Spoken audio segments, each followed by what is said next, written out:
যাদের রক্তে ঘামে আপনি ব্যারিস্টার সাহেব, যাদের পরিশ্রমে ডাক্তার সাহেব, ইঞ্জিনিয়ার সাহেব, যাদের রক্ত আপনার শরীরে আছে, আপনি হচ্ছেন সেই শিল্পপতি, বড় বড় ইন্ডাস্ট্রির মালিক, সম্পদশালী ব্যক্তি। যাদের কথা বলছি হয়তো আপনারা এখনো বুঝতে পারেন নাই, যাদেরকে হযরত মুহাম্মদ সাল্লাল্লাহু আলাইহি সাল্লাম বলেছিলেন তাদের শরীরে ঘাম শুকানোর আগে তাদের পারিশ্রমিক পরিশোধ করার জন্য। আজকে 1 মে আন্তর্জাতিক শ্রমিক দিবস। যে শ্রমিকদের ঘাম ঝরানো পরিশ্রমে আজকের একজন সচিব, যে শ্রমিকের অক্লান্ত পরিশ্রমে মন্ত্রী সাহেব, এমপি সাহেব, কোটটাই পরা সাহেব, অথচ আমাদের সেই বাংলাদেশে আজ পর্যন্ত সেই শ্রমিকদের সম্মান শ্রদ্ধা করে না। বাংলাদেশ সুন্দর হচ্ছে, সেই মানুষগুলোকে কি প্রকৃতপক্ষে আমরা তাদের সেই প্রাপ্য মূল্যটুকু, সম্মানটুকু, শ্রদ্ধাটুকু দিতে পেরেছি?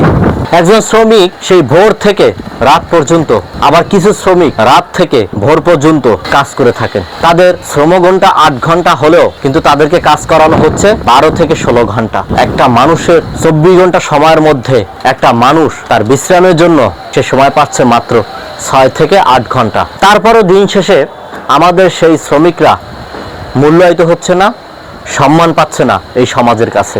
আজকে এই যে দেখেন না কত সুন্দর একটা বাংলাদেশ, এটাই শ্রমিকদের। কোনো কোট টাই পরা ইঞ্জিনিয়ার সাহেব, ব্যারিস্টার সাহেব, ডাক্তার সাহেব, কোনো সাহেব এই দেশটাকে এগিয়ে নেওয়ার জন্য অবদান নয়। সেই সাহেবরাও চলে শ্রমিকদের টাকায়। এই দেশে যত মানুষের বেতন ভাতা হয়, কোম্পানি বলেন, ইন্ডাস্ট্রি বলেন, সরকারি বেসরকারি বলেন, অবদান এই শ্রমিকদের। তাই একটা কথাই বলবো, শ্রমিকদেরকে সম্মান করে কথা বলুন, তাদেরকে মূল্যায়ন করুন, তাদের শ্রমের সঠিক যে পাওনা সেটি যথাসময় পরিশোধ করুন। এই শ্রমিকরা যদি বেঁচে থাকে তাহলে একটা বাংলাদেশ বেঁচে থাকবে। যদি শ্রমিকরা বেঁচে থাকে, শ্রমিকরা যদি তাদের অবদান সঠিকভাবে পায়, তাহলে বাংলাদেশ বিশ্বের মতো, লন্ডন, জাপানের মতো বাংলাদেশও একদিন সেইভাবে পরিণত হবে। কিন্তু একটাই দুঃখের বিষয়, এই দেশের জন্য যারা প্রকৃতপক্ষে কাজ করে, যাদের অবদান বেশি, সেই তাদেরকে এই দেশের মানুষ, সমাজ সঠিক মূল্যায়ন করে না, সম্মান করে না। দিন শেষে এই দেশের মানুষ হুজুর হুজুর আর ছাড় করে এই কোটটাই পরা ব্যক্তিদেরকে। কিন্তু এই দেশের মানুষ হুজুর হুজুর ছাড় করে না, শুধু এই যাদের রক্তে ঘামে যারা কোটটাই পরেছে তাদেরকে সম্মান করে না।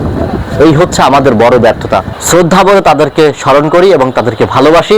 তারা হচ্ছে আমাদের অর্থনীতির মূল চালিকা। তাদের প্রতি রেসপেক্ট এবং স্যালুট। আল্লাহ হাফেজ।